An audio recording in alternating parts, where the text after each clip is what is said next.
Hello, everyone, and welcome back to the Hard Nine podcast. Today is August the 29th, and the Cardinals are coming off a split with the San Diego Padres, where once again they are just like kissing your sister. However, we remain 6.5 back in the wild card. So there is that. They're playing some inspiring baseball over the last 10 days, Oh, I would say. I feel like you just maybe bastardized the word inspiring. I mean, they won two or three from the Brewers, took two or three from the Twins, and they split with a really good Padres team. Like that's a good stretch Okay. of baseball. So if they were, two games back, of a spot, we'd be really excited about the 10 days they just came off of, or 11 days, whatever it is. However, Tommy Pham just got waived because of where they are at. They're 7 games back of the Braves, 6.5 now. If the Braves Six win, and a half, yeah. seven. If they lose, six. Right. So once again, they're not in it until they are. I don't think they will ever get back in it. The organization now is admitting that they don't think they're in it because Tommy Pham got waived. So I think that's a good place to start because it's the newest news. What do you make of the Sean Armstrong and Tommy Pham moves that are basically the organization saying we're looking towards 2025. If something cool happens, good, but we're not expecting it. Before I answer that question, would it shock you to know that a month ago today, we were 1 game back in the wild card? No, they had a really bad August. A bad So month what kills I'm you. saying is, like, here's what I would say to that. It's wild to me that Pham. I understand they probably did that to get those guys on a team, but it's wild to me that you're not really waving the white flag, but you're kind of waving the white flag when we saw, like, the reason I ask you that is there's still a month left in the season. So theoretically, you're not out of it. And I think the Padres announcers hit on that this week. Like, theoretically, they're not out of it. So it does sort of surprise me to see them make this move with Pham and Armstrong to where they eventually, essentially, traded Carlson for just gave him away. And Which we then can get to that in a little bit. traded Tommy Edman for Eric Fetty, which I think It's at the still a good time trade, I think. it's fine. It's fine. It's absolutely fine. Like, I'm not bastardizing that either. That's twice I've used that word. We'll never use that again. I'm It's a not gonna weird, do that. it's I a weird know. I one. must have heard it in something. I don't Yeah, know I where guess. that came. I don't know where that came from. However, it is weird that all happened, and it does feel like they're waving the white flag, but they're not because Jordan Walker, Nolan Gorman, and others are still at AAA. So I'm not sure. It's again limbo. It feels like we're always in limbo with this franchise. Here's my thing about Tommy Pham and why I think his situation makes a lot of sense. One, he hasn't been good. Like he had a great first week with the Cardinals, really great. Correct. He has a 653 OPS, I think I saw with the Cardinals. Not great. Okay. We can acknowledge that. Um, I think this gives you a runway for two players to get playing time that he would have gotten. It's Jordan Walker, because I think he'll be back whenever the allotted time is. I think he has to wait 15 days. Is that what I think that's what it is? I I don't think know it's when he 15. got sent down. That might just be for pitchers. I don't know. I think if it's allowed, I don't know the rules with September call-ups and if you can kind of maneuver that way. I think Walker's up on September 1st, if that's a thing that can happen. And Lucan Baker, who's batting fourth against righties right now for the Cardinals. So I think it makes sense because I'd rather those two get playing time anyway. And to be quite honest with you, there might not be much of a drop off between those two and Tommy Pham anyway. I know Tommy Pham's year-long stats are obviously much better than Jordan Walker's. I'm not saying that. I'm aware, but I think it's worth that anyway. And Tommy Pham, like, get him on a playoff team. That's where he shines. I think they're doing right by him by doing this. I would assume he had some say. So I think it's a good move. I do think it is funny when you look back. Not even a month ago was the trade deadline. A month ago tomorrow, and two of the three guys they acquired are gone. Is That it? tells you all you Let need me to ask know. you this, because we know how risky trade deadlines are anyway. No matter what side of the coin you're on, right? We know that if you win it all, everything was worth it, no matter what you Right. did. If you win it all, does not matter. You could give up the next Mike Trout, but if you won a World Series, does not Right. matter in that Like moment. it's like Like it's like when the Blues gave up Tage Thompson, who's a star, but they got Ryan O'Reilly and won a Stanley Cup. Like 100 and won a I Stanley don't Cup. care that we don't have Tage 100%. Thompson on that team. Yes, we agree on that. But it is wild if you look back. Maybe fill me in. Last year at this point in time, we were still discussing the trade deadline that we thought Mo had that was really, really good. And I think out of all of those players, you got a bunch. If you could get 2 to 3 that can contribute on your roster, your 26-man roster, that's a pretty good one. But we do see, is there anyone left from the Tyler O'Neill trade? Do they have They have. anybody? I mean, there's a AAA starter who's in and out of the rotation that's not going to be a major league player. Okay. and then the other one gone, and now Sean The O'Neal and Armstrong's gone. Carlson trades are just straight up bad Let trades. me Like, ask you there's no way this. around it. Wasn't it weird about the Sean? I mean, Armstrong wasn't bad. Like, that's the one that was weird to me. I don't. I think he's not a good reliever. So if I'm being honest, like I But he watched him. was, what, 2 years He ago, had right? Just 2 years ago. last Last year. year. Last year he was Just really last good. year, right. But once again, we're in the situation where the Rays couldn't fix him. Why in the hell do we think the Cardinals can? I, I'd rather see Riley O'Brien. You know, like once My, again, we're in the same situation where it might not be that big of a drop off in production, and you might find a guy that, you know, like Jojo Romero last year. We didn't think Jojo Romero was going to be a guaranteed back end of the guy this year, and he has been because of what we saw last year. If Riley O'Brien joins that, that's $5 million, $6 million less you have to spend in the offseason. So that's much more valuable than Sean Armstrong to me. zero argument. Do you not see that there was room for both? Was there not? I mean, am I missing I something mean, here? I don't think there was. Like, who are you sending down, or who are you DFAing for him? Like that, I don't know what that answer. I'm not sending down Libby. He was great tonight in a high leverage He situation, which was was. nice to see. I'm not sending down Fernandez. Obviously, you can't even do that. He was a Rule 5 guy. Who am I missing? John King's been really good. Like, I don't think I'm doing that. All these guys have team control, and I'd rather see those guys and what they can do in September than Okay, that's a Sean valid Armstrong. point. I was asking. I mean, it just optically looks terrible. Like, to be honest with you, I'd rather see Kyle Leahy. Like, I'd rather see that guy who has 5, 6 more years of team control left and see if he might be a guy that can be a fixture next year. So can I ask you then the question to tweak it a little bit? Knowing that you're getting Riley O'Brien back, why trade Dylan Carlson for a guy that you're going to DFA because you're hamstrung with Riley O'Brien, even if you are still in it or you are out of it? Either way, If they're either still in way, it, they wouldn't have made that move. If they they're are still in still it, in he it. would have. Oh, if they were 2 games back, they wouldn't have made that move. Like 7 games back, yeah, you're stuff technically in it, but like you need a collapse and a hot streak to get in. You need a collapse from the Mets can't be good, the Giants can't be good, and the Braves have to be bad, and you have And to the go like Cubs. 22-7 probably. Like that's not likely at all. So you're playing the likelihood here, which is what they should be doing. So then can I ask you this, and let's move on to the next point, which is if that is the case, if that's where we are, Lance Lynn, Kyle Gibson, Miles Michaelis probably shouldn't make another start on this team this year, if we're going to be honest. I agree with Lance Lynn and Miles Michaelis. They shouldn't for sure. The problem with Miles Michaelis, once again, the contract next year, so we know they're Don't not going care. to do it. Shut him We down. can. I agree with you. I literally tweeted today, put Landon Gibson on waivers and tell Michaelis he has an injury. That's what I said. Impingement. Yeah, he has a couple of impingements. Yep. They're old enough to where you can find one. 2 things with Lynn, I don't think he would have accepted being on waivers. I think he would have just maybe retired. I just don't think he would have. He moved back here in a large part because of his family. Gibson, I still think if the Cardinals probably might want to give him an option, like might want to take his option. I don't agree with that move, but if they want to leave that door open, you can't really put him on waivers at all. So that's why. Now you can disagree with it, and I do, but I think that's the reason. The interesting one is Steven Matz. What the hell are they going to do with Steven Matz when he's back? Because if you put him in the bullpen, that means one of Libby or King needs to go down. And I can't say for certain that Steven Matz is better than those 2 in the bullpen. Or you put him in the rotation, which opens the door of where the hell are Lynn and Matz? You're not running a 7-man rotation. So I don't know what they even do with Steven Matz at this point.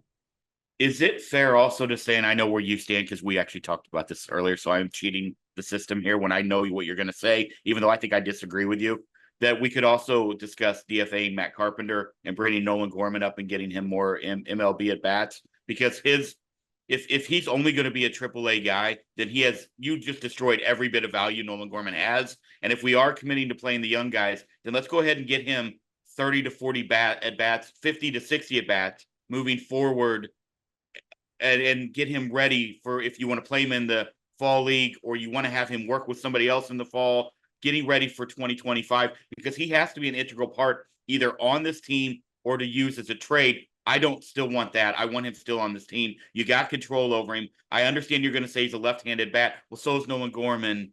That's where I'm at right now. Like, if we're going to make the move, let's make the move. Well, the problem, 2 things. There's a couple of problems with that. One, Matt Carpenter's not going to play every day. If Nolan Gorman's up here for that reason of getting him at bats, he has to play every day. So you have to have someone on your bench that's not playing. Like, that just has to be a thing that you have. 2, their goal with saying Nolan Gorman down was to get him right, not to punish him. So it wasn't like, oh, you're going to AAA because you're bad, which he was, but we need you to get right. So then you're kind of undermining that decision. when you're having him down there for low stress at bats to try to figure out his swing. Because to be honest with you, his swing was so bad that getting him a bunch of at bats with that same swing isn't doing much. He's got to figure out how to put the ball in play more often. He's got to figure out how to not swing and miss as often. Like those are two things he's not doing well. So if you bring him up here, is he just going to be the same he was in July and August? And then you really got nothing. You fixed nothing. Nothing was fixed. Which begs the question: what was our coaching staff doing for 6 months, 5 months of the season, and not changing that swing and not changing that approach? And if he went out the night after you had worked with him for hours on it, and he did the same thing, why was he then not sent down to AAA 2 months ago? Like that's my question. I mean, and this goes back to why that's a bigger this goes question. back to why I said Turner Ward should have been fired in May. Okay, all right. I mean, he should have been gone May like 15th. There's a lot of validity there. A lot of validity. Like you needed you had a chance then to bring somebody in that may have helped. I'm not saying Turner Ward was hurting, but he wasn't helping, and you had a chance then to bring somebody in that was helping you. And let's be honest about Turner Ward. He was not their first choice. Their first choice was Jeff Albert. Right. Same reason Dusty Blake wasn't their first choice. It was Mike Maddox. Both of those guys left for different reasons. And you chose plan B, and they're on 2 year of plan B where it hasn't really worked and they've stuck by it for some reason.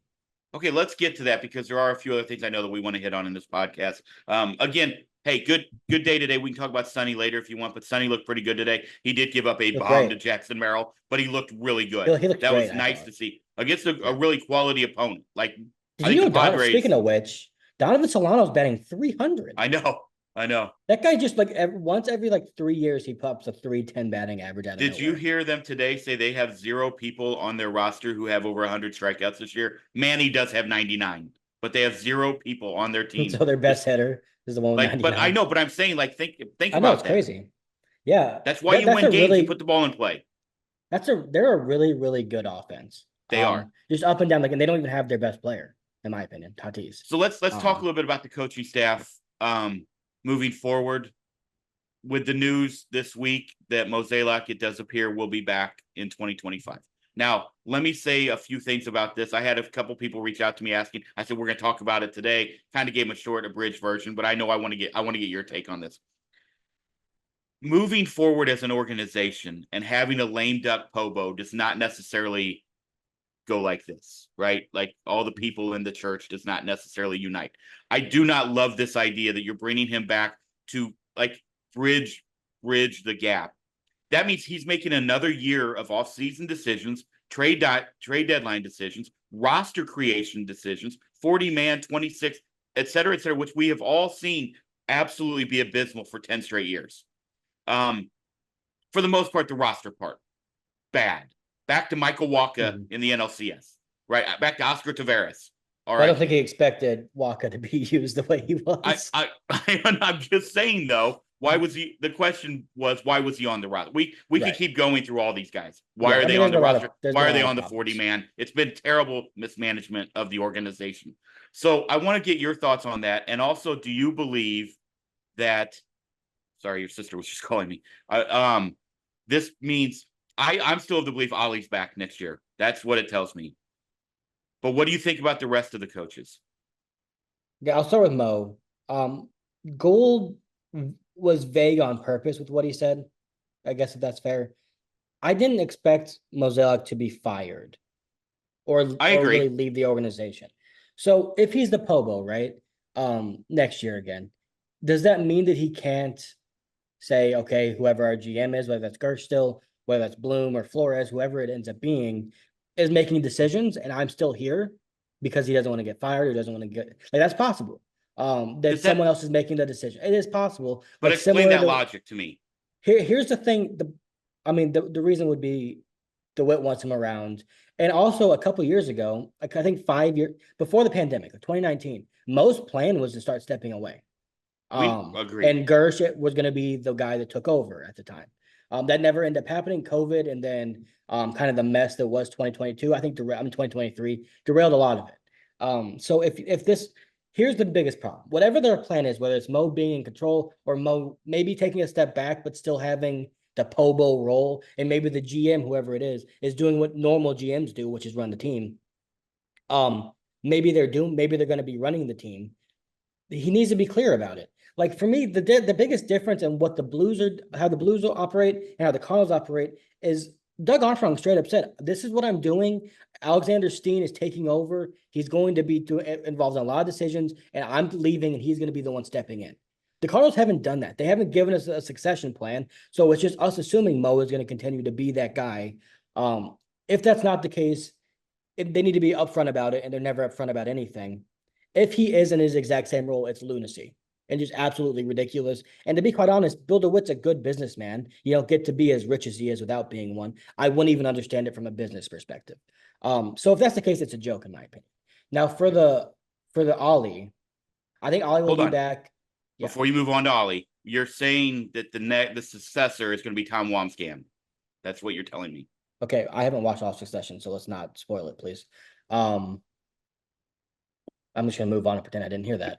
Um, uh, Geez, that's a joke.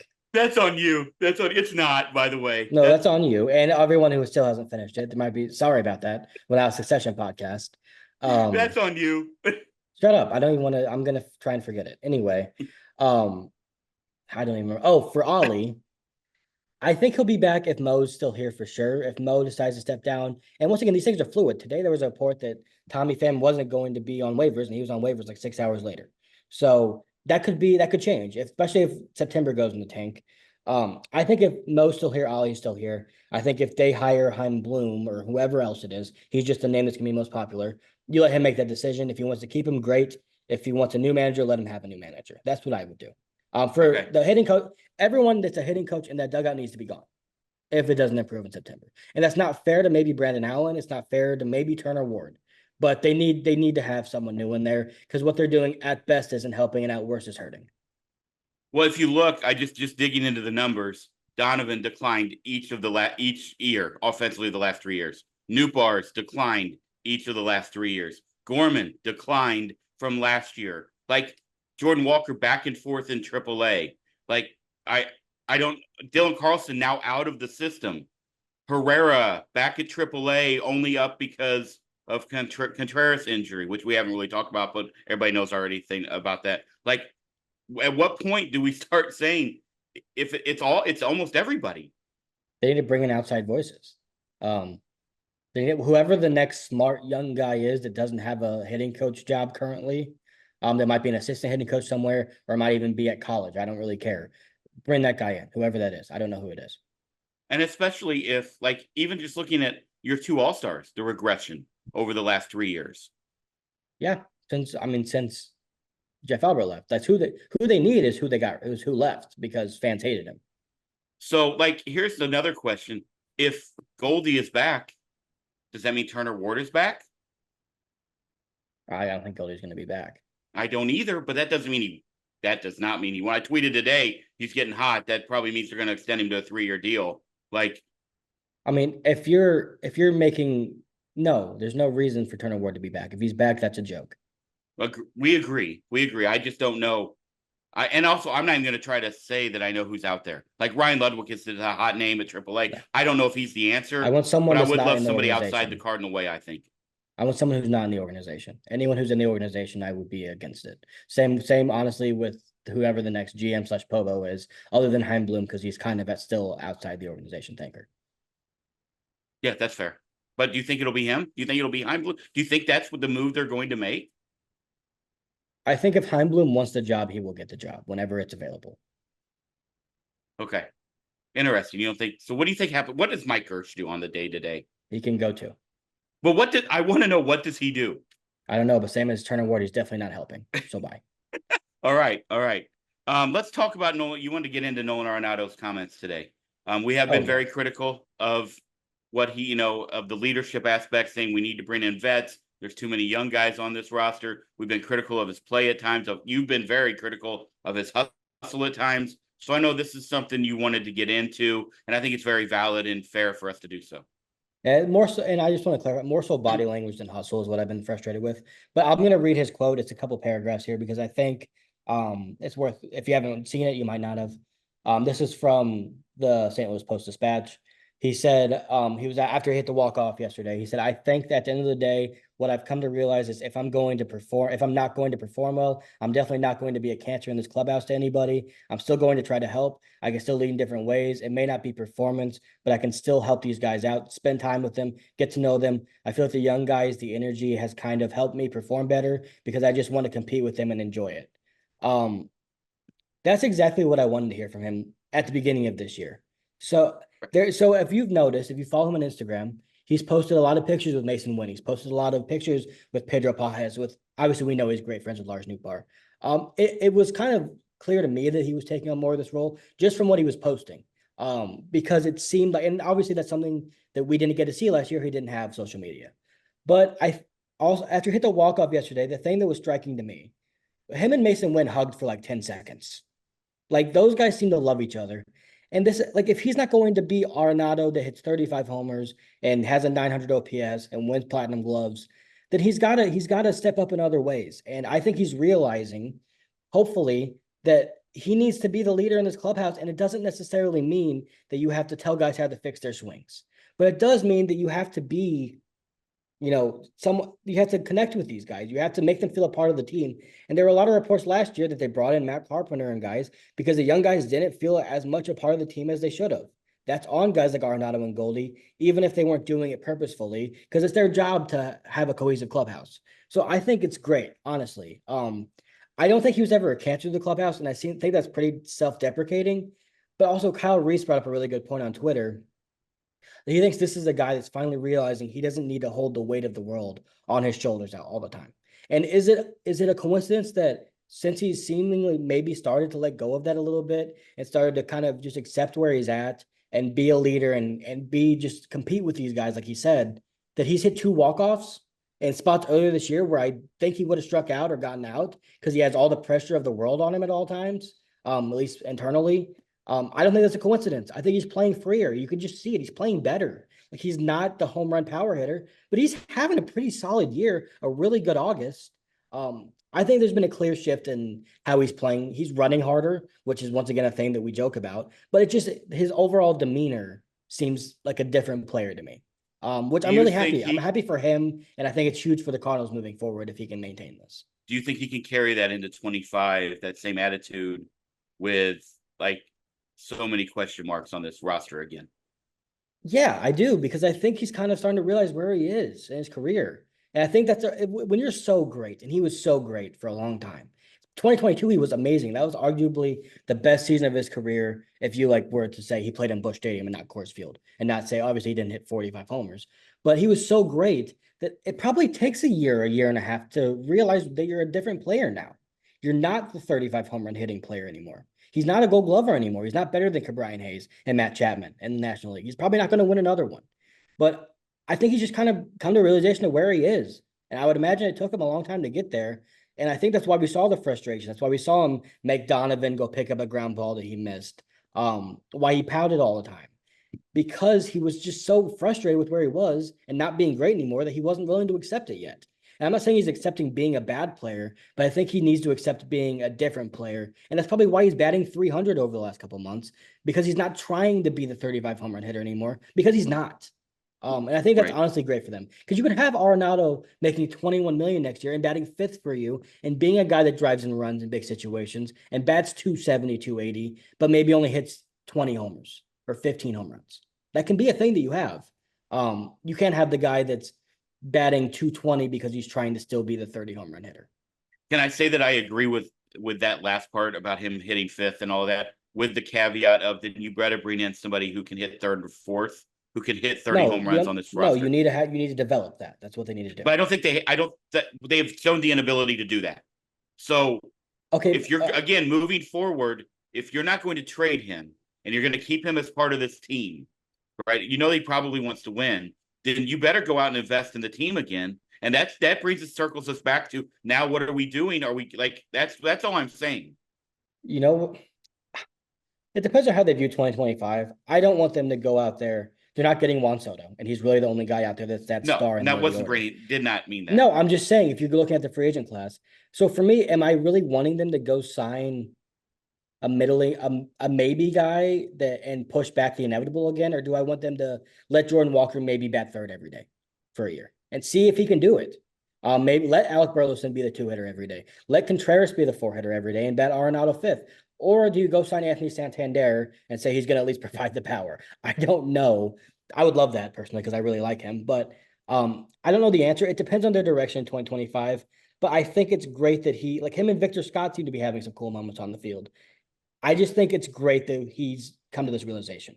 I think it took him a while to get there, but we've been harsh on him. I think honestly, justifiably so this year. But this is the Nolan Arenado that if he's going to not be great anymore and he's just going to be maybe good, then he needs to do things like this. You can't be that intense guy that grinds the bat to a pulp if you're not hitting 35 homers. Like, I agree with everything you said, but what if on July 31st, Mo made the old phone call to Nolan and said, "Hey, we're trading you at the end of the year, and this is the Nolan Arenado we've seen because he's getting traded." I just want to put a tinfoil hat on for no reason. Okay, John Mozeliak is not forward thinking, so he didn't do that. I hope you're right. Up. I just think that right now, I'll say it again. I said earlier, it feels like we're just so stuck in limbo as an organization. And I feel like that's because, like you just said it, we're not forward thinking at all. We're still years behind everybody else, it feels like. And it just feels like you're going to be stuck in this quagmire of either just being okay or just being below okay. And that's like, how long can you continue to either say, okay, we're eliminating everybody and we're rebuilding, but we can't really do that because you got guys who already have a lot of service time in the, like, I just don't know. I don't know the answer. And I think that's got to suck, which is why I would love to have somebody coming in, taking over the reins, starting October, whatever the season ends, that next day, instead of Mo being another lame duck saying, oh, well, we're going to have our meetings again in our retreat. What do we do for next year? Oh, well, let's go sign 4 more guys that are 34 years old for the offense and the pitching. They can't do that. They can't do that again. I understand. I'm just saying, though. I think the fate of the next 2 years of this franchise, because beyond that, who knows, is reliant on Mason Wynn and Jordan Walker being your best players. Okay. It's going to be honest with you. I think that's what it has to be. If this team is going to be a good team in 2025, those two have to be really good. And that's how I'd act as an organization, that those two are going to get every opportunity to be great. And if they're not, you're probably not making the playoffs, but I'm not going out and signing whatever this year's version of Dexter Fowler is. What if might honestly be Anthony Santander? What if Mike Schultz wins the World Series? What happens? I'll be really happy for the city of San Diego. Okay. All right. I don't care, dude. I know, but it was like Pujols was coming home. The love that he was getting from local TV and radio stations and Twitter people. Like, I didn't understand it at all. Like, I get it that he played here. I get it is a story. I get it. But boy, it was made into like the biggest story we've seen since Albert came home in 22. That's what it felt like. Here's what I'll say. What's the best season we've seen in the last, since Mike Schultz took over? So since 2018, what's the best season we've seen? 2022. Who was the manager? We agree. You and I agree with this. That's all I'm going to say about it. Like, I just don't. Mike Schultz. He's a fine manager. He's not a bad one at all. But he wasn't the one that Mozeliak wanted, so he was gone. What he represents for this organization is a martyr against John Mozeliak. That's all it is. Yeah, agreed. I think so. If you hate John Mozeliak, you like Mike Schultz. That's basically what it is. Got it. Interesting. That's interesting. It's true. Like, seriously, find me one person that likes them both. Like, you can't find me one that likes them both. I guarantee you that. Let's now segue, even though it's all part of one big convo. Smallest crowds in Busch 3, like every night we're breaking that record of the smallest crowd. It was on like 26 something today. Yeah, okay, let's start there. I had a buddy of mine who texted me today at the game, and he sent me a picture, and I sent it to you. And he said it didn't get better. He said, Mike, there might have been 7,000 people in the seats. Now, you can't count them all. I understand that. So let's double it, right? Let's just say he's off and let's double it. That's 14,000 roughly. I don't think it was that big from what I saw. There was no way there were 27,000 people there. Or less. Well, that's not agreed. Okay. Well, that's not what they're saying when they 14,000 things. Right. I'm just saying, like 27, that's not the number. I understand. I'm saying, so let's give it the benefit of the doubt. It was 14,000 people. Okay. That's on a team who theoretically is in the race. I know it's a school day. I know it's hot. I understand all of that. They're I also don't not in the remember race. it. It's been since I was in high school that I've seen Cardinal crowds like that. That's what I'll say. Yeah, I mean, expensive. I mean, the tickets are cheap now, Well, they're but free on StubHub, by the way. All you have to do is pay the then fees. pay the fee, so they're $10 still. Either way, it's expensive to get into games. Like you have to pay for gas is expensive. We all know that. Parking is expensive. Food is expensive if you want to take your family. And like people have to choose what they want to spend money on now more than ever. We know the problem with money in this country is bad. And then people don't want to go watch the Cardinals right now because they're not all that interesting. Like I think the last couple of nights they played some really good baseball, but like it's not surprising to me. Like Mozeliak has worn his welcome in St. Louis. That's what it is. I honestly think if Heim Bloom or I keep saying him, someone from another organization came in and took over and gave a clear vision of what the next 3 years would look like, I think you wouldn't be seeing these crowds. People are tired of what's happening in Cardinal baseball because it's just been a downtrend with a couple peaks in 2021 and 2022 for 10 years. Like it's just Which been slowly going down. which begs these questions that I have for you, and I'll let you address them however you want. One, why? I mean, we talked about it, but again, then don't bring Mozeliak back. Sorry, hey, you don't have to fire him, but hey, fine, we're moving on. We're gonna let you resign. This you said you wanted out. Let's do that. Like that's one. Two, like I don't understand. Then, okay, if you're gonna bring in a Heim Bloom and we're gonna move forward, there's zero entertainment value outside of the last 2 nights. And so again, it goes back to number one. Why let Mo come back? That's all I mean, it doesn't make any sense. Yeah, I mean, you need a clear direction. Like that's all it is to me. Like they don't have a direction. They're in the middle, and they're stuck in the middle, and they've been stuck in the middle since Ryan Helsley hurt his finger and blew a game in the playoffs. Like that's honestly what it's been. Or honestly, last year they weren't even in the middle. They were awful. And people are tired of it, and there's no end in sight. That's the problem with John Yes. Mozeliak here. There's no end in sight. Once he is gone, then you can kind of see, okay, maybe Heim Bloom brings in guys that can develop JJ Weatherholt to be everything he can be. Maybe Quinn Matthews, who's on AAA, by the way, which is awesome. Yeah, he's on my list to talk about. Yeah. Sorry, we can Agreed. get to that in a second. It's Tink Finch, okay. guys like that. Get somebody in here that you at least don't expect the same. Like we don't know if it's gonna be better, but we also know there's no unknown with John Mozeliak. We know what it is. You need Which begs something my new. which begs my second question that I'll let you address. I lost it there for a second, which is why I had to circle back around. Sorry about that. Which begs my second question. If fans have like the apathy with St. Louis Cardinal fans, like diehard fans that you and I are, and we even kind of like I told you, I was watching the Little League World Series last week instead of the Cardinals. I Like watch them that's every night, bad. but That's a I still bad, hate like that's myself. bad on me, but that is what it is, right? And then I was watching Love Island with your mom at night when the card like also bad show. But either way, that's what I was doing. And so if Cardinal fans are already like that, and you already have an owner who's blaming the owner's son, sorry, who's saying, oh, well, if you don't come to the games, we're not going to spend money. They're not going to the games. And now we're doing it another year, which means, I mean, how many season tickets have you holders have you seen? And I don't know if it's the same because of the circles you run in as far as at your age, but people I know who are 20-year season ticket holders, they're not getting them next year. They've already canceled them. They're like, we're done. We've had 4 seats for 25 years. I'm done. I'm going to either the soccer team, the Battle Hawks, or the Blues. That's what they're going to do. Or Yeah, they're going to I keep the money mean, and put it in their bank account. So which that's is where I like they're what gonna trade for it, Mike Trout and try and get a and bump. it also it also circles back to B-Dub 3 saying that about the fans. Well, that's fine. I mean, They if called you're his going to bluff, threaten is the what they fans, they're did. calling your bluff right now. Yeah, Exactly. that's what they They're did. not showing up. So what are you going to do? You're just going to let this like one of the greatest hit sports franchises in history fall into disrepair because you want to prove a point that the fans aren't showing up because you're not investing into the team? It's such a big question that it almost hurts my head to think about. Yeah, we just don't know. Like I just don't know what they're going to do. And I don't know if spending money is the right idea. Like I don't even care about their money. Dude, develop someone that's good That's other than Mason Wynn. something, Like right? yeah, like Mason Wynn, by the way, we probably should discuss him maybe next episode. He's freaking awesome. Like he's Yes. been even better in the second half than he was in the first half.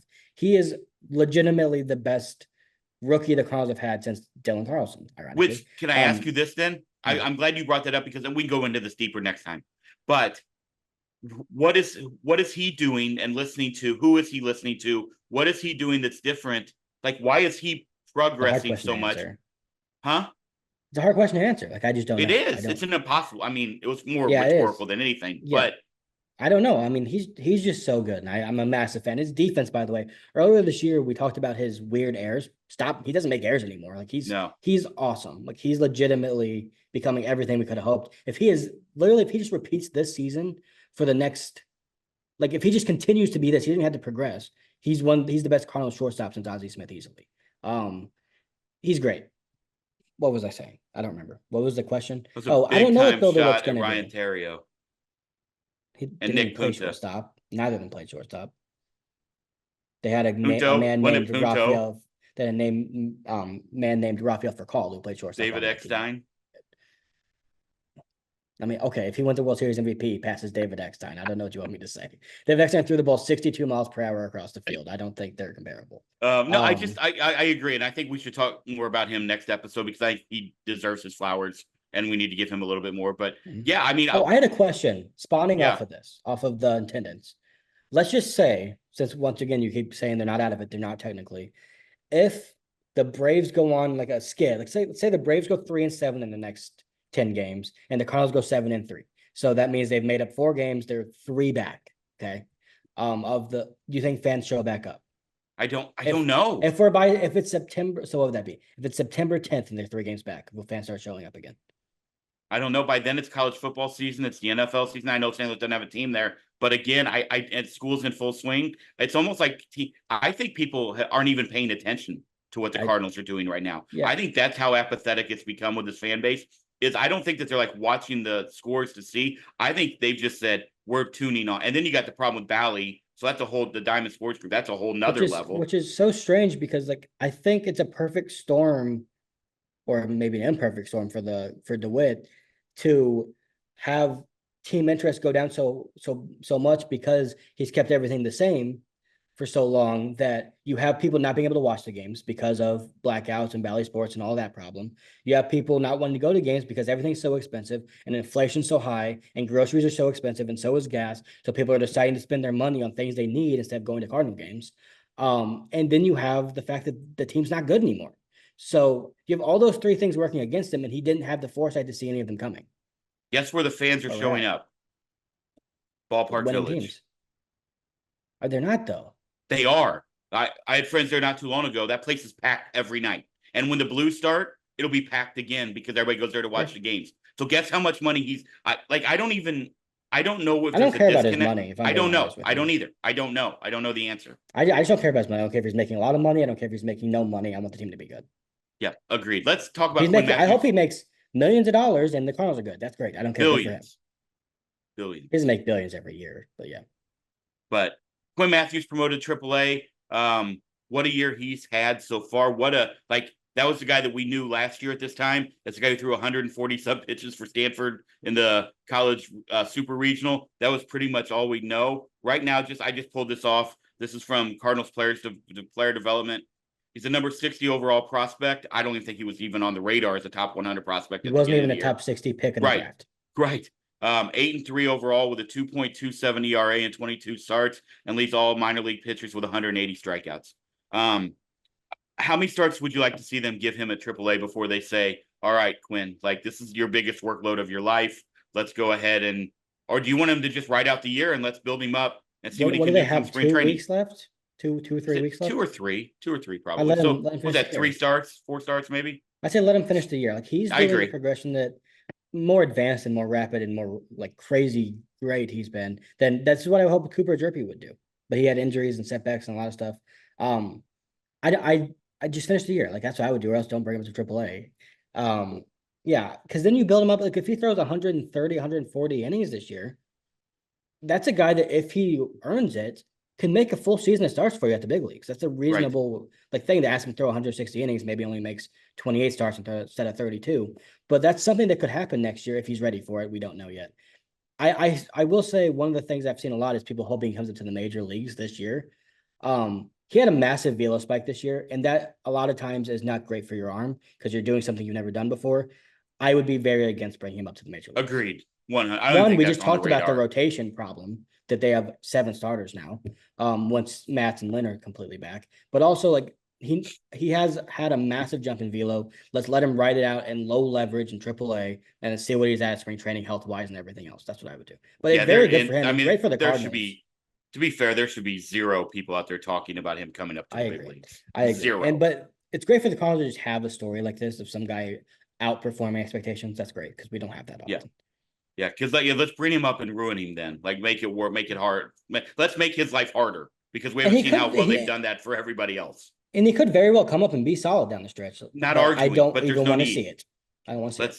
Let's see what he does in spring training next year. And also, let's not approach the beginning of the season. And if he has a good spring training, as if he's going to be your number one in the rotation next year. Could he eventually be? Hope so. That'd be awesome. But let's not go ahead and jump to that like we do with every other prospect who comes up and is good in spring training. So let's remember that. And you know how great it would be if him and McGreevy next year are your 4 and 5. Like even if they're 4.5 ERA guys, they're not $10 million. That'd be great. I agree, but I would much rather see him and Tink start the season next year at AAA. Not Tink, him and McGreevy. I think those. I know. I know. I'd like those two. And then if you need them, let's call them. Like, let's not go into. I don't know. I don't know. Like if he shows out in spring training, give him a chance. Why not? But this goes with my plan. Said, we've seen this disaster before, multiple times.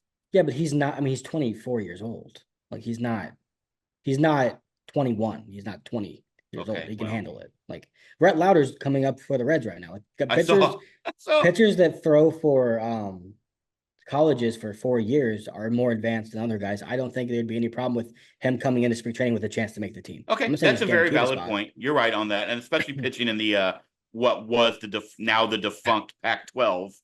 Yes. Yeah, you want to hear something that's funny? I saw someone say, "Well, he's older than Paul Skeens." Dude. Okay.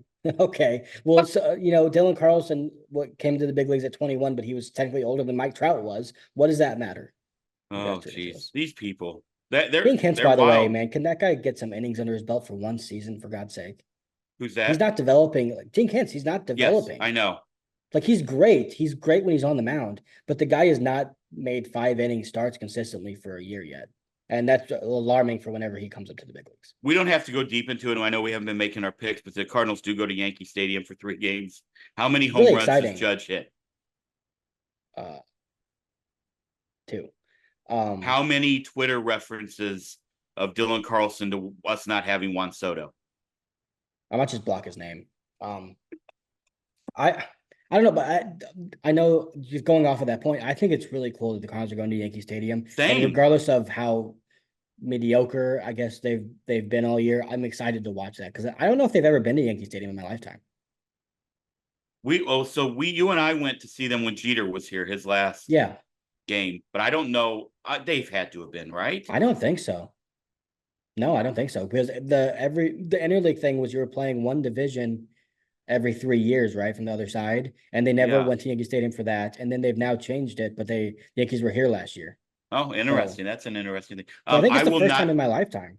I will not be tuning in for those games as I leave at 5 a.m. tomorrow for Chicago to go see Pearl Jam at Wrigley Field.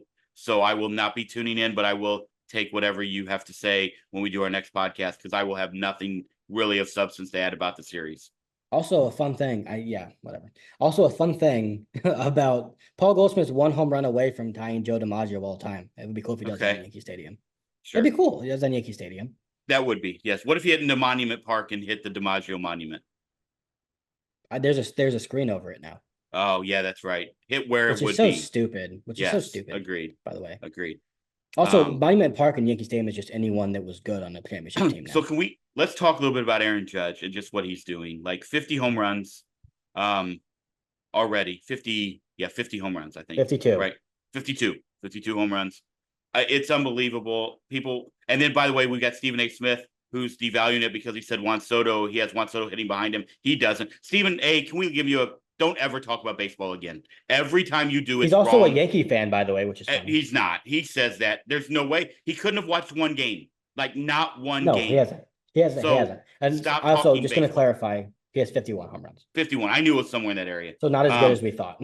But his numbers, dude, and what he's doing. Is he 31? Is that right? 31, 32? I think he's 30. He's 31.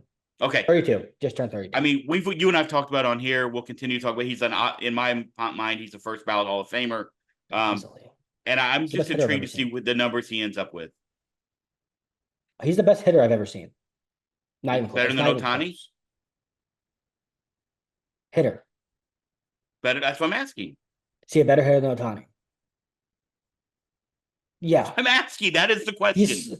He's so much better than Ohtani. Okay, 5 years ago you told me it was Mike Trout. So now you think Aaron Judge is better than Mike Trout was? Because Mike Trout ever Trout's top posted 50 in a WAR all time. hitter, dude. And the best hitting seasons I've ever seen are his last 4 years. Okay, that's fair. That's fair. Like I'm talking peak. I'm not talking career. He's not going to hit 700 home runs. That's an amazing feat in itself. But if we're talking peak, dude, he had a 1.111 OPS last year. I mean, No, 2022. He had a 1.019 last year, and he has a 1.198 this year. You want to hear something crazy? The league average OPS this year, on base plus slugging, is like 723 right now. He is slugging 731. If you took away his league leading 467 OBP, by the way, if you took it away completely and said, we're just leaving that half off the stat, he's an above league average hitter just for the slugging. Dad, he broke the stupid thing that everyone cared about, Roger Maris's home run record. Correct. Which still I don't know why that got so much publicity. Whatever. He broke that with a 686 slugging. The big season that everyone talked about. He has a 731 slugging this year. He is 50% better slugging wise than that year, where he had the year that no one would stop talking about, even though it wasn't an actual record. It was just a fake one they made up. He's the best non-steroid power hitter of all time. Okay. I love it. I love it. I love when you make these like to the point concrete statements. I'm in. I think he is the best non-steroid power hitter to ever live. Okay. Albert? Albert never hit over 50 home runs in a season. I know, but like is Albert's 10-year He's gonna hit over 60 twice. Better than Judge's over. Like so did Sammy Sosa. The non-steroid part didn't register. I got that. I'm just saying, like, I'm just intrigued when you look at Judge's top 10. I'm not devaluing. I want to see what it does, how it stands up against the Pujols and the Miggies. Are we talking about maybe the greatest right-handed hitter in the history of baseball? Is what I'm asking. And Hank Aaron and fill in the blank, right? I think if you were to look at prime, like just 10 years. So if you're talking, because I think once again, this goes between the greatest and the best, right? I think Patrick Mahomes is the best quarterback to ever live, but I think Tom Brady is the greatest. I think Albert Pujols is the greatest hitter I've ever seen, but I don't. He's never put up seasons like this ever. Like not even close against, by the way, tougher pitching. Like this. So we're talking Judge and Bonds, right? Like that's what we're talking about. Yeah, I think so. And Bonds has the stigma of not even stigma. He has the facts of. Well, he never tested positive. He admitted it. Well, I've admitted a lot of things in my life because I was forced into a corner. He wasn't forced into a corner. He literally didn't have to say a word. I was joking. He wasn't on trial. Either way. Dude, Dad, okay, can you do some quick math for me, okay? Okay, I got it. 132 plus 106. That is 430 or 238. Okay, it's there you go. Plus 157. 395. Okay, 395. Keep that number in your head. Wow, 62 plus 37. 99. Plus 51. 145. No, whatever. He has 142. He has 142 home runs in his last 395 games. Yeah, that's insane. That's a home run every 3 games. That's better than a home run every 3 games. Yep. I think that's legitimately the best 3-year power stretch of all time, not steroids. Hard to argue. It's insane. All right, let's get through a few more things because I need to get out of here. All right. Okay. Vietnamese food awaits for me. So I'm gonna go get a shitty chicken sandwich from this. I got to get some sleep too, because like our Uber will be here at 3 a.m. So I got to get some sleep. Just a few things talking about other spectacular seasons. Ellie 2060 is pretty amazing, like where he's at right now as well. I think Ellie 20, he's 2060. Awesome. O'Neal Cruz moving to center field. Do you kind of see a path where maybe Ellie ends up moving to center field also? No, he's one of the best defensive shortstops in baseball by almost. You think they keep him there at that size? I know like A-Rod eventually moved to third. Obviously Ripken. I know that Ellie way younger. I understand. Okay, also, A-Rod moved to third because he was playing next to the captain of the Yankees. Correct. Correct. If he went anywhere else, he would have played shortstop. I think he's the shortstop until his body breaks down when he's 32. And next thing is Ohtani, the first 50-50 guy when the season's all said and done. Oh, yeah, easily. He might get to 42, 55, 55. 42. You want to hear something crazy? Marcell Ozuna might win the Triple Crown and lose the MVP. I know. I was reading that the other day. Like if he catches Ohtani in home runs, he's going to win the Triple Crown. Because Miggy won it next and question. won the MVP, right? Like he won it even like though Trout's year was arguably better. Yeah, right. Is he going to be? So he'll be the first ever to do that. Do you think if he wins a Triple Crown, he'll win the MVP? Let me ask you this because I don't know the answer. Has a Triple Crown winner ever not won the MVP? Nope. Okay, never. Then that'd be crazy, right? But you've never had a guy go 50-50 either. And Ohtani's right there in the Triple Crown too. And the craziest thing about them both, they're both DHs. Ohtani's quite a bit behind him in batting average. Is it okay? He was last time I checked. He was close. I mean, still almost hitting 300, but Ozuna's having a crazy year. Like he's been great. Just a few other things around baseball before we get out of here. Answer my question: does he win it? Yes or no? No. MVP. I think they give it to Ohtani. That'd be man. You know what? Honestly, that's the kind of I won't even say it. That's the kind of what's it called? Karma that Marcell Ozuna might deserve. You said it. I did not. Moving on. Okay.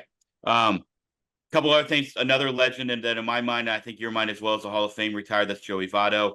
I'm kind of happy he never played a game with the Blue Jays. I know he played minor league games. I get that, but I'm kind of happy that he can say I retired only playing for the Reds. First, legendary human, belongs on some Mount Rushmore somewhere. I mean, besides just Canadian-born players. We need him on a podcast immediately. Yes, agree. Oh, he will be electric. Not in sports media. I don't want him on MLB Network. I want him on a podcast. No, he should not be just holding us microphone down by the dugout like Ortiz does and then chases down players. Let's not do that. Let's let Joey cook. But in my mind, Hall of Famer, I don't think it's an argument. I know the end of his career not as good, but that happens to most players. I mean, he was still like great in 2021. I'm just saying. I think there's a debate. In my mind, there's no debate. There's not him. He's awesome. He's one of my favorite players of all time to watch. And favorite people that's ever played in the sport. I got to meet him once, which was pretty cool. I think him and Paul Goldschmidt are in that same category of guys that aren't going to put up the crazy 500 home run caliber careers, but are still Hall of Fame players in my mind. They're right there. You can't sit here and tell me either of those two are worse than Todd Helton. I won't believe you. So yeah, Freddie Freeman, throw him in that. I think he's a little better than those two, but yeah, I think Freddie Freeman's I agree. I think Freddie Freeman has a legitimate case to maybe get to 3,000 hits. I haven't looked where he stands. Yeah, but I don't know where it is either. Okay, last two things I have because we haven't talked about it. Scott Service fired in Seattle. That's always sucks when we kind of saw it coming with that offense. Best pitching staff in Major League Baseball, but there's no offense there. Edgar Martinez, though, hired as the hitting coach. I'm intrigued to see how that works out and if he is retained and if he does come back next year, or if this was just, hey, we need you to fill in for the rest of the season. I hate the firing, to be honest. Yeah, I don't get it. It's stupid. He's a great coach. He's a great coach, I think. And I don't watch the Mariners every day, so people could hate him in Seattle. I don't know. But if Ollie isn't here, he would be a guy I would be really considering to take over. It's sad. Like, and it's even more sad that he found out on MLB Network is what he said. Correct. It was on that sucks. And Jared Apoto's supposed to be his friend. Like, call him before you call a reporter, maybe. Like, that should be something that happens. He's a really good manager, and that sucks that you put him in a bad situation with that offense that we've all said since the offseason wasn't very good, and the offense wasn't very good, and he got fired for it. And you had a down year from Rodriguez again. Like they're also still aren't they still right in the mix of the playoffs? Yeah, they're only 3 games out in the division. I don't know where they are in the wild card right now. But yes, they play. They have by the way, Brian Wu is an unbelievable fucking stud. They have the best rotation in baseball. They're 4.5 out of the division. It's not even close. 4.5 out of the wild card, 3.5 out of the division. Yeah, there it is. Yeah. By the way, the Houston Astros, man, they just never say die for them. Well, Yordan Alvarez, that's a guy we could dig into at some point too. That's a guy who does not get. That's another guy. Put him on your potential Hall of Fame list. Like the numbers he's put healthy, up, in his career. I mean, that's hard to argue with. If you last shout out I have, and then I'll let you get to anything you have. I'm super pumped. Dylan Cruz is in the major leagues.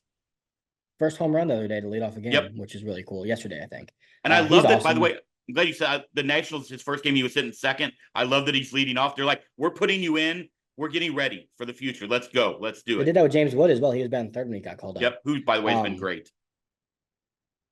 I don't know. He was really bad. Well, I don't know how he's been lately, but I know that his opposite field production, fill in the numbers with the letters and the numbers that are all out there. I forget them all, but it's elite. from what I read the Yeah, other day. he had his first pulled fly ball the other day, and it was a home run. But Dylan Cruz he's awesome. I was having this thought the other day. How cool would it be if the Nationals just gave Juan Soto like $700 million and had all of those great players that they got for him, and then brought Juan Soto back to be the DH? That would be unbelievable. Do you think so? They've got the young kid who's the center fielder that's a stud. Oh, Jacob Young. I don't know Yeah. Do you how think they maybe move CJ Abrams and then they go looking for a shortstop at some point? move him off of short or move him. Yeah, move him off of short. He should be the second baseman. Like they need to get a Yeah. shortstop. I'm wondering, like, because I think that they're committed to Young in center field with Cruz and Wood. I mean, Vassell, I don't know how he's doing. I have not paid attention. Hassel, sorry. Yeah, Hassel. he's one of those guys that has all the talent in the world, but we'll see if he puts it together. We saw him hit a nuke against Peoria. So yeah, talk about opposite field power. That guy's got crazy opposite field power. Yeah, I don't know. I'm pumped for Dylan Cruz to be up there. Paul Skeens, poor guy, was winning. They took him out. Livy Dunn got pissed because the Pirates blew it. Yeah, I saw that. I've got one more thing. Okay. Francisco Lindor is the most underrated player in baseball, and I think he has a legitimate MVP case himself. He does. Because of I think it's hard to value, like we talk about MVPs and it's always those gaudy offensive numbers that will shine through at the end of the day. But what he does offensively combined with being maybe the best defensive shortstop in baseball, he's incredible. And I think he's a Hall of Famer too to me. Like he's put up at this point a decade-long stretch of being incredible. And then Bobby Witt Jr., he's not going to win MVP because we just talked about Aaron Judge being two great offensive players in one, basically. But he's having one of the best shortstop seasons of all time if you were to look at it defensively and offensively. So those two guys, probably the two best shortstops in baseball. I think I saw today, my numbers could be off, so don't quote me. I'm not going to be correct. But I saw on MLB Network this morning, the difference between Judge and Witt's OB or OPS is the same as Witt's number 2 in the American League as him and the 20th person in Major League Baseball. Is that now that adds back to what Aaron Judge is doing? You want to hear it even crazier? Bobby Witt has more WAR than him because his defense is so good. And Francisco Lindor leads the National League in WAR as well. I know. But those two guys have a legitimate case to win the most valuable player. And I think we're going to get into an interesting part of who the most valuable player. The Royals are in first place right now because of Bobby Witt Jr., basically. If they win the division, it's hard to argue he's not the most valuable player when Aaron Judge is playing with Juan Soto.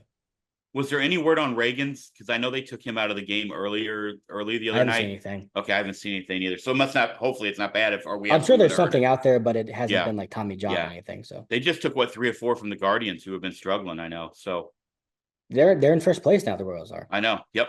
Going to be interesting to see. All right. Well, listen, Yoda for even if you don't want to watch the Cardinals at Yankee Stadium this weekend, there are some great races. I think the Braves and the Phillies play this weekend. Obviously, there are other things out there. Watch the Royals if that's who you want to go to. I will be hanging out with Eddie and the boys. So that'll be where I am. What happens if we come back and the Cardinals swept the Yankees and the Braves got swept by the Phillies? Then you're going to have a lot to talk about, and I'm going to listen. They're going to be 4 games back still. Yeah. All right. Great. All right, let's get out of here. Everybody, thank you so much. It's always great when you join us. We're happy to be back. Hit that subscribe button, hit that follow button. We will talk to you soon. Go Cards.